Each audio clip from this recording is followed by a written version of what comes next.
Brendan Cowell, 47, plays Mick Scoresby, the captain of a marine hunting vessel on the fantastical planet of Pandora, in James Cameron's Avatar sequel.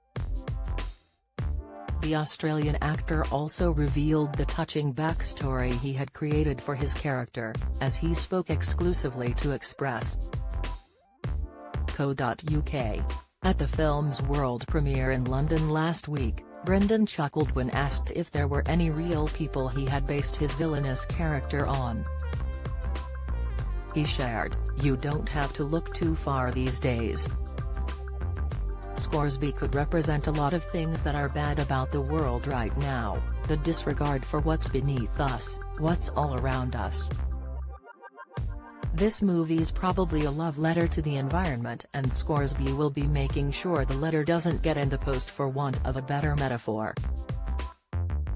The character also presented somewhat of an acting challenge for Brendan.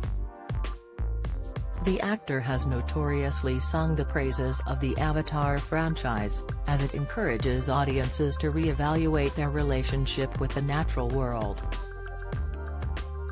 Brendan also revealed he had created his own detailed backstory for Mick. He said, "I had my own backstory, which you have to have when you play a character who is bad. This guy had a bit of loss in his life, but he has the wind in his hair and is out there living Moby Dick style on the edge. He's there and just taking what he can for himself, so it's kind of just owning that." He noted there's many people in the greedy human world currently living out this narrative for themselves. Brendan added he was happy to take one for the team if that meant providing a more realistic antagonist for the film.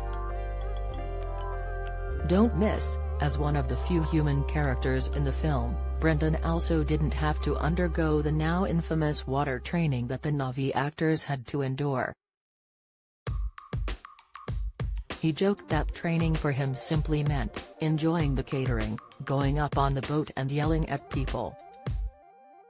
Brendan conceded that he did have some actual training to use the harpoon gun.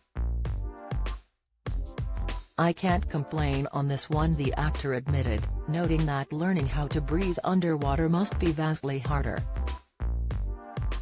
While the long-awaited sequel to 2009's Avatar is only being released this week, Brendan and many of his co-stars were actually cast more than 3 years ago. Avatar: The Way of Water and the third Avatar film, whose name is still under wraps, were both filmed at the same time in 2017. Although it is reported that the third installation may only be released depending on how The Way of Water performs at the box office. Avatar: The Way of Water will be released in UK cinemas on December 16.